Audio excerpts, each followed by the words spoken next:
Welcome to the Atheist in Recovery podcast, where we talk about finding hope in recovery. And now your host, Dr. Adina Silvestri. Bonjour, Atheists in Recovery, and welcome to episode 99 of the Atheists in Recovery podcast. And today we have artist John Fryer on the show with us.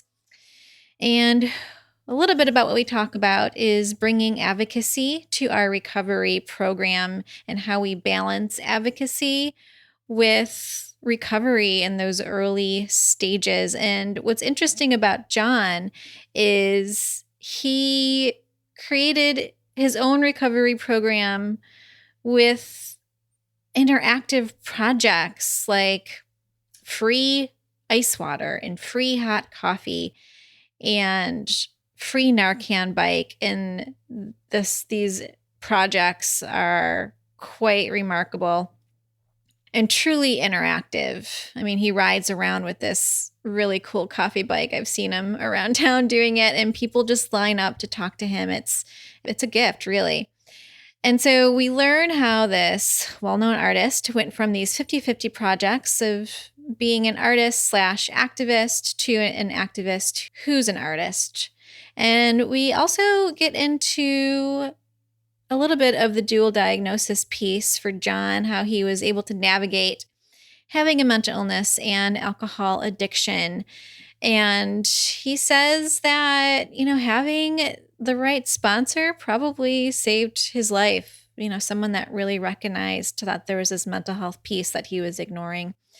And John is incredibly grateful for this sponsor, and we'll get into that too. Okay, on to our guest. John D. Fryer is an associate professor of cross-disciplinary media in the Department of Photography and Film.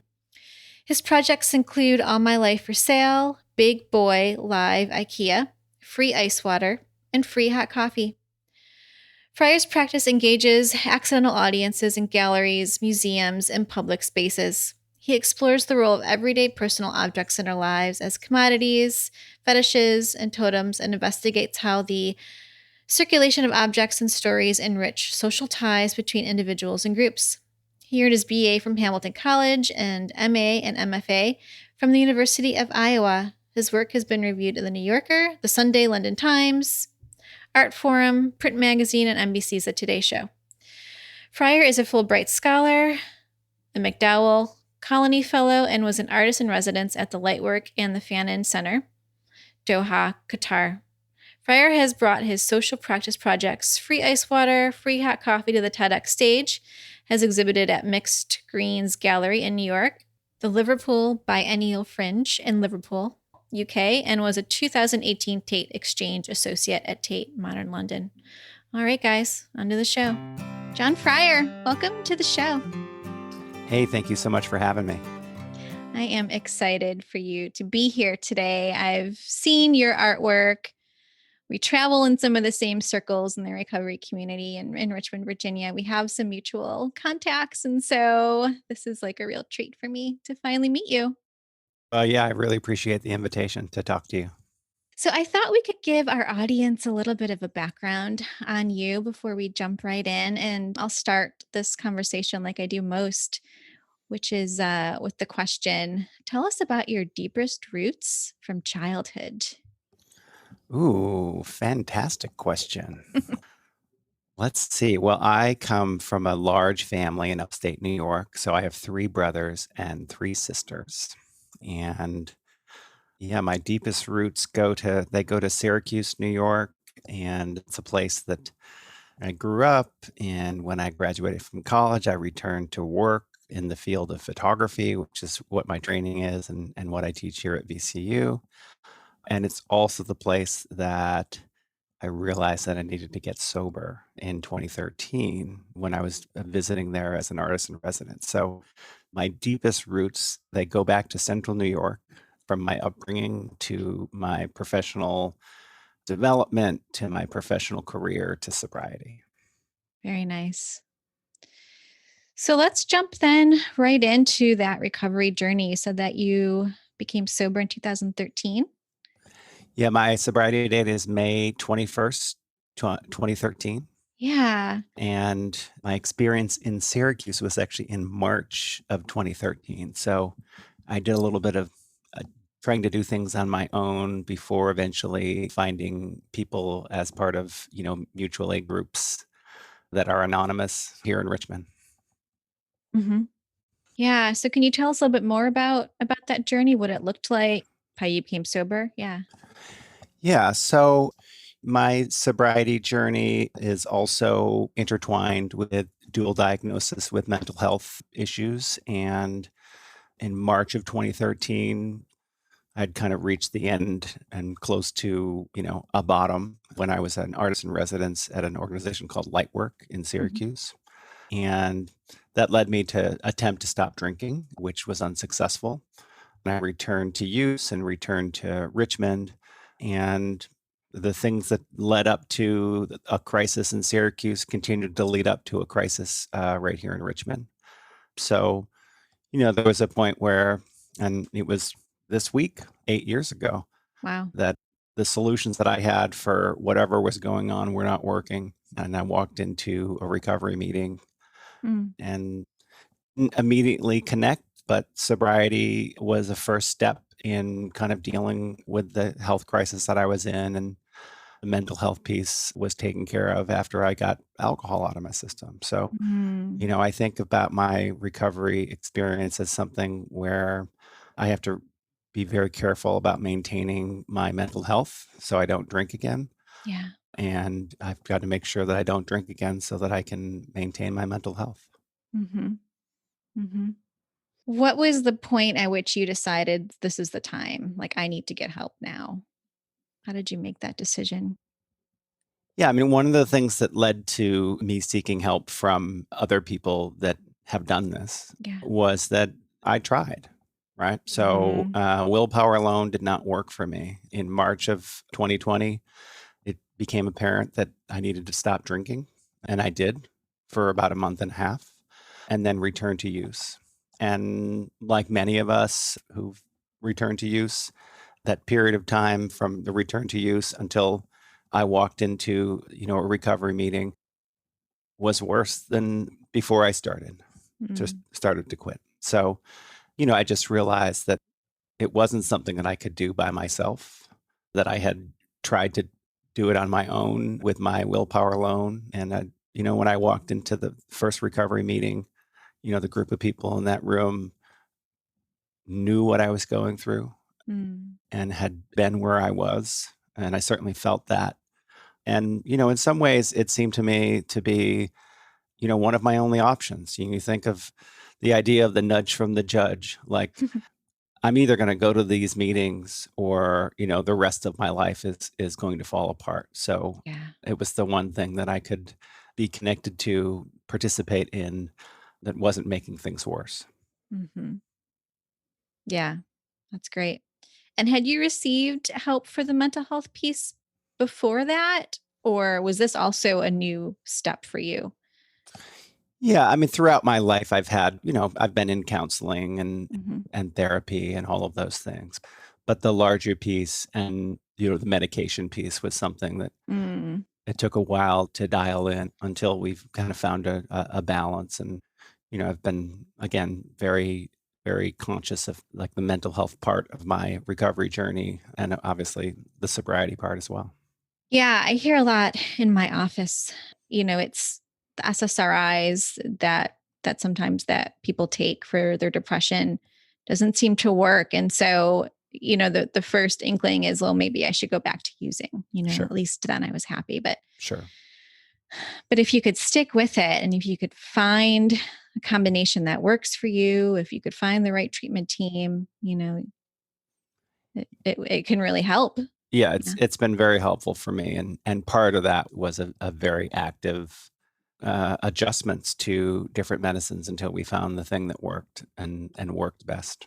Yeah. But my first sponsor that really made me take the mental health piece seriously because Hmm. I'd been sober for, let's see, May, June, July into August.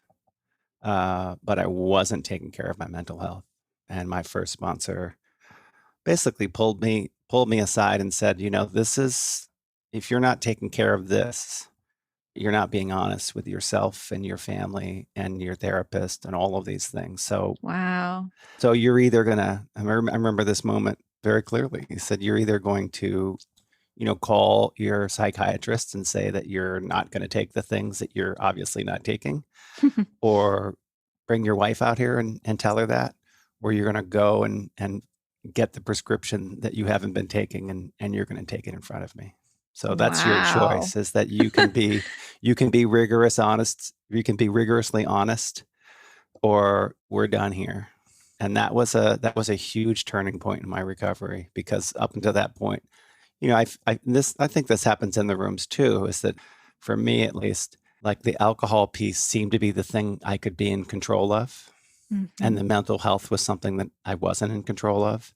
So I could pour all this energy into not drinking, but I wasn't taking care of the other pieces of it. It took a good sponsor who also had experienced, it's funny in this space that, like, my first sponsor was somebody who also had mental health challenges and could recognize that and called me out. And, if I had a different sponsor, they may not have recognized that. So wow. I don't know what you attest to that. That's, a good coincidence, if that's higher power or whatever the case may be. But certainly the person probably recognized in me what they had known in themselves and reached out and helped get me to where I needed to be, saved my life. That's a powerful story. Wow. Thank you for sharing that.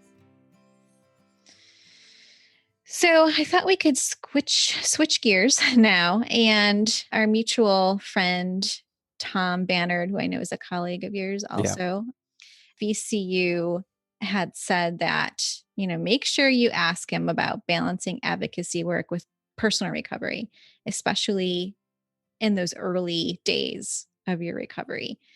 And so maybe you could talk a little about that. Yeah. So, one of the things that, so I teach in the School of the Arts at VCU. And, one of the things that all of my art practice throughout my life has been intertwined between life and art. So when I'm making things, they intersect with my life. So a lot of the work that I've done post sobriety has been in and around ideas of addiction and recovery. And there's an advocacy piece to that. So, one of the things that I started in very, very early sobriety was a project called Free Ice Water, which was a project that was designed about creating space for people to be in conversation with each other.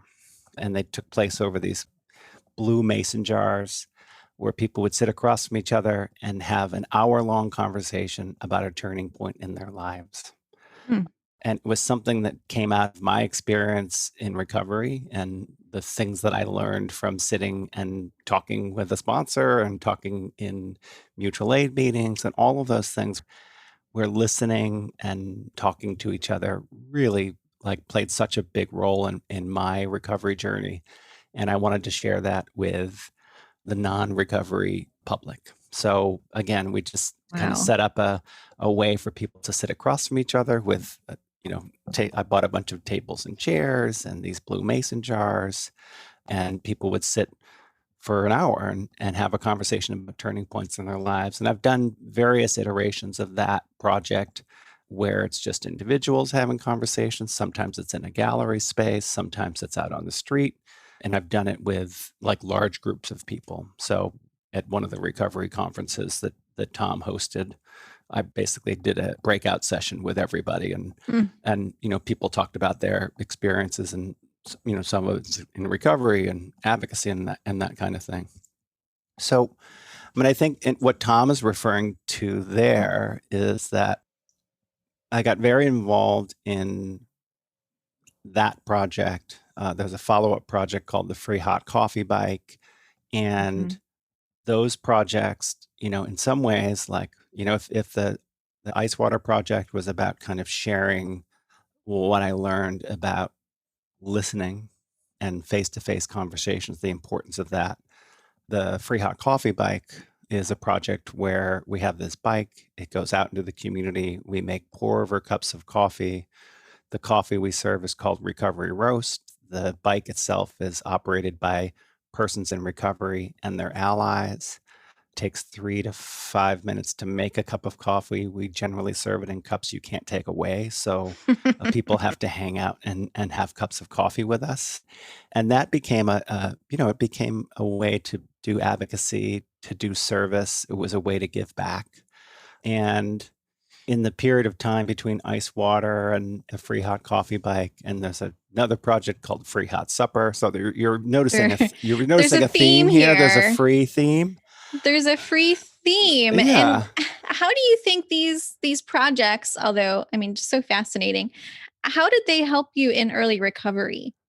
Was it sort of reinforcing some of these ideas, that you had learned along the way, like this conversation piece, this listening piece? Yeah. Yeah. I mean, I think that, for me as an artist and as an artist that works in the kind of space now called social practice or performance. I mean, there's a project I did as part of my MFA thesis called All My Life for Sale, where I sold off everything I owned on the internet auction site eBay and traveled around the country visiting the people that bought stuff from me. So I think by incorporating the things that I was learning in recovery and talking about them and making artwork about them and engaging with the public about them, it was a way to reinforce what I was learning, to share what I was learning, and in some ways to lay down a marker that this was the place that I was in and this is where I want to stay. And so, again, being very public about being a person in recovery, learning the language about, that's one of the reasons that, depending on who I'm talking to, I'm talking about mutual aid versus things like AA and NA or recovery meetings and so on and so forth because of the traditions that are connected to different mutual aid groups. So, I've learned a lot about ways to be a person that's recovering out loud without involving all the other pieces of recovery, trying to respect the traditions that people care about, So, yeah, I mean, I think part of it was a way to process and share the things that I was learning with a wider public. But I would say that, I think Tom's question to you was, or, statement to you was that in that became a lot of the way that I was not just advocating for people in recovery, but it became my own personal recovery program. And that becomes complicated because advocacy is not recovery, right? I can't invent my own recovery program. And it was actually working with Tom and specifically with the students from Rams in Recovery that kind of changed the trajectory of my recovery journey because, a few years into my recovery, my sponsor had come in and out. And so I was no longer kind of tethered to the meetings I was used to go to. And I was one of those people that would go to meetings at my anniversary. I'd go and pick up a chip and smile and wave and then come back as needed. So 6 months later or a year later. And it was actually, a student from Rams in Recovery who just asked me what my recovery program was. Can you tell what Rams in Recovery is real quick for people that don't know? Yeah. So, I partnered with this great organization that's on campus called Rams in Recovery. It's a collegiate recovery program, and they do direct supports for students that are in recovery from substance use disorders. So it's a group that's on campus. They have a clubhouse space. They host mutual aid meetings, recovery meetings, smart recovery, AA, NA, MA, and so on and so forth. It's a place that I partnered with to build and staff the Free Hot Coffee Bike. And it was actually I think we were taking the coffee bike out and one of the students who was helping make coffee, one of the things that when I originally started the coffee bike, I described it as the people that made coffee as people in recovery, right? So the coffee would go out into the community and the people that were serving the coffee were people in recovery. And one of the students said, well, my recovery program is anonymous, so I don't like to identify as a person in recovery.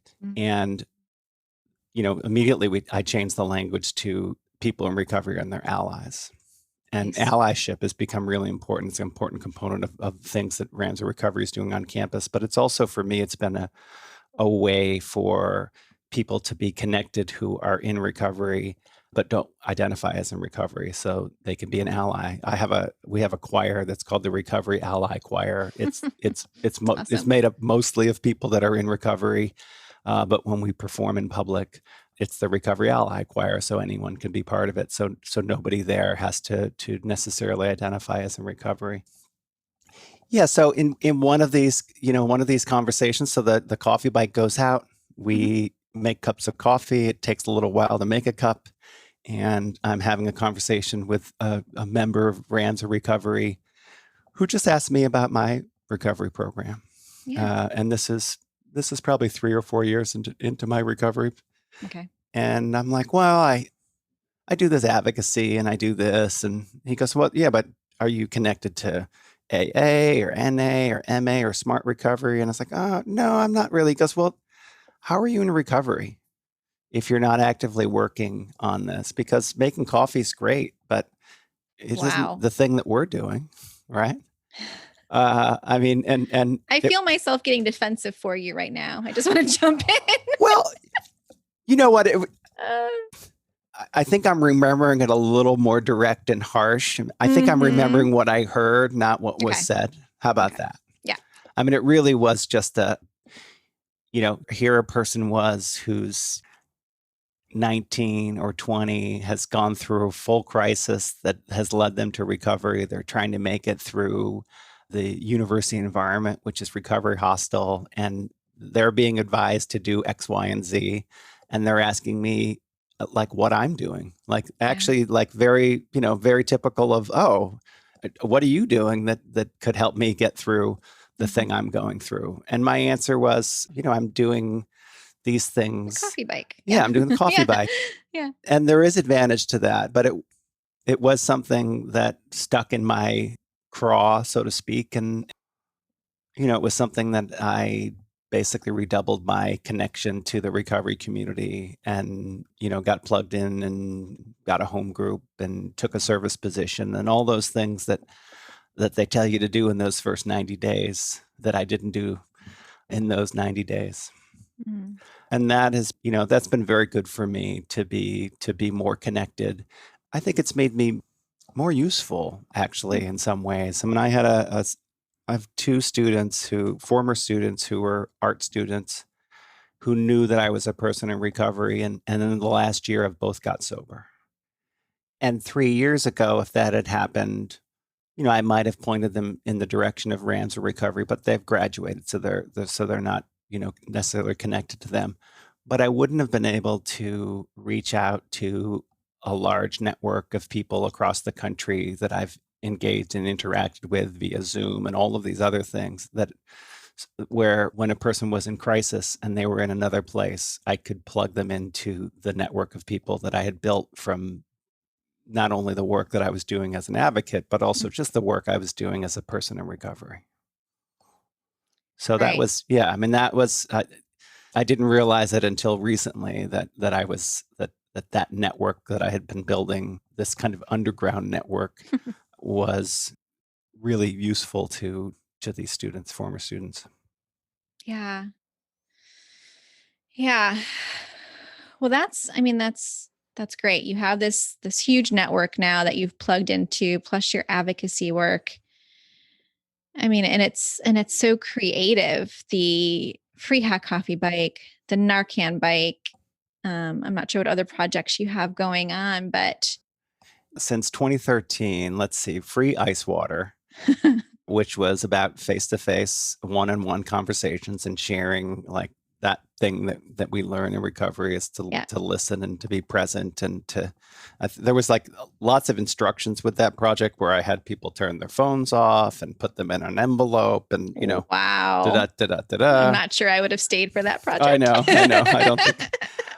And then the free hot coffee bike. And again, these are also timed with like different places in recovery, right? So like by the time the free hot coffee bike comes out in 2016, I have some sobriety, and service becomes an important component of that, and giving back. So that becomes, and the level of exchange. So sitting for an hour and talking to somebody is quite a commitment and a Right. big ask.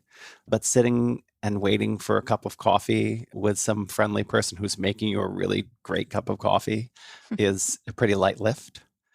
Although there are plenty of people that run up to the bike and say, I'll take a coffee to go, and we hand them the hand grinder to grind for the next person, and they're like, this is not my thing, I'm out. That's so funny. So yeah, that was 2016. There was the following project was Free Hot Supper, and that was about creating basically a community meeting and meal that centered around conversations about recovery. So I've done visiting artists, like I was a visiting artist at the University of Georgia.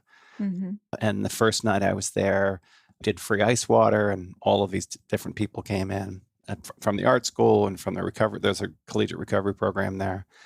And the following day, we generated a custom edition of Recovery Roast, which the Free Hot Coffee Bike in Richmond serves an edition. The first edition of Recovery Roast was generated by our coffee partner, Lamplighter Roasting Company.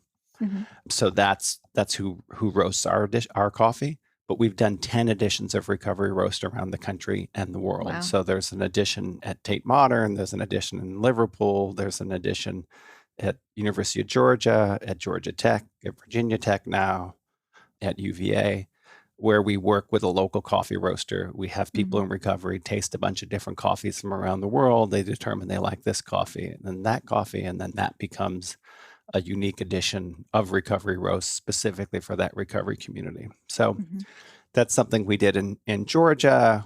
We brought the coffee bike out, and then anybody we interacted with the coffee bike or the ice water project, we gave a wooden token to that had the date and time of an upcoming dinner. So in the end, we work with a local coffee roaster or a local caterer, and they produce kind of it's almost like a church supper meal, right? Like the budget is $10 a head. So like we need to feed everybody who shows up. So it's pasta, or it's, I think in Georgia, it was Brunswick stew. Yeah. So and that becomes, we don't know who's coming, right? It's because you hand out these wooden tokens. They're good for a meal. People hand them to people they walk by on the street, or they hand them, or they come themselves, or friends and family. So like the level of investment from the first project, Ice Water, where people have to make time to be together versus getting a cup of coffee versus, sitting and sharing a meal. And it all reflects where you are in your life. Yeah. And those projects reflect kind of where I was in my life. That's right. And then the most recent project is the free Narcan bike. Yeah, tell us about that. Yeah, so this is a project that came out of, so Ranza Recovery has been connected to AmeriCorps for the last, I believe, 5 years. And one of the initiatives that came out of the AmeriCorps program at Ranza Recovery was doing naloxone and Narcan training on and around campus. So they've trained upwards of 3,000 students, faculty, and staff and community members. Wow. Trained and distributed the life-saving overdose reversal drug, naloxone. So, as we had this project that was really successful, the free hot coffee bike. And, one of the things that we found is that when we would bring the coffee bike out to the places where we were doing naloxone and Narcan training, we would go through all the Narcan and naloxone, because people would stop for the coffee and then, have a few minutes in order to be Narcan or naloxone trained. Wow. So we kind of looked at that as, oh, you know what? Like, one of the things that it's great that the coffee bike goes into, or it's great that we're able to do the training that we're doing on the campus and around the community. But there's greater need, and harm reduction works when you get Narcan and naloxone as close to use as possible. So we designed a bike it's electric powered. You basically put the kickstand down, inflate an inflatable mannequin, and you're up and running. So it's really light in terms of its ability to kind of go anywhere. We put the kickstand up, and can do training and distribution anywhere. And I think it has a 100-mile range. So anywhere within a 50-mile radius of the Ramsey Recovery Clubhouse, we can roll the Narcan bike out and do training. And we've partnered with the Richmond City Medical Reserve to do the distribution and do the training. Wow. And so I wonder if people are thinking, why John the coffee bike? Why the Narcan bike? It seems like a lot of work. I mean, I think,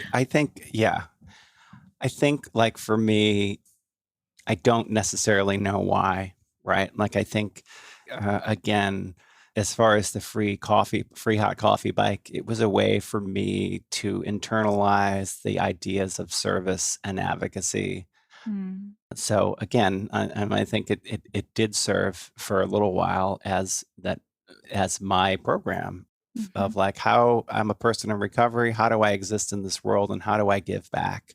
And then when I think about the naloxone bike or the Narcan bike, this is a place where I'm approaching 8 years of sobriety. I've been connected to Ramsey Recovery almost the entire time. The opioid crisis is such a huge looming problem in the Richmond area, but also in the country. And it's a way for me to do something about it. And, I was talking to someone about, being an artist and an activist, and when I think of the Ice Water Project, the artist's piece is much larger than the activist piece. Like the activism part is, hey, let me share this idea of conversation with you. And the coffee bike really becomes a kind of 50-50 project of like, oh, I'm going to do some advocacy, and I'm not going to require a lot of people. And so the advocacy piece is larger than the art piece. When we get to the Narcan bike, the advocacy piece is the largest piece. Yeah. Like when artists look at the Ice Water Project, they can see the conceptual kind of framework and some of that when they're looking at the coffee bike. When they look at the Narcan bike, beyond that it's like well designed and color coordinated and well branded and speaking the same design language that I've used for all of my projects, the advocacy piece is a much larger piece of what that thing is. So I've become from an artist and activist to an activist who is an artist. That's amazing. Well, that's probably a really good place to stop today, John. Great. Thank you again for Yeah, of coming course. on. This has been such a pleasure. And I wonder now if you could tell the listeners where they can best find you, check out your work, and just kind of say hi on the social. Yeah, so we're on Facebook at 50/50 Projects. 50/50 is the moniker for kind of the umbrella for all of my projects. We're on the web at Free Narcan Bike or freenaloxonebike.com. Both those will work. You can find my work at johnfryer.com. So it won't be hard to find me. We're on Instagram at Recovery Roast and also at Free Narcan Bike. So find us there and reach out and I'll get back to you. Yeah, that sounds great. Okay, well, thanks again, John, for being on. Hey, thank you so much for having me. Thank you for listening to the Atheists in Recovery podcast. For more great info and to stay up to date, head over to atheistsandrecovery.com.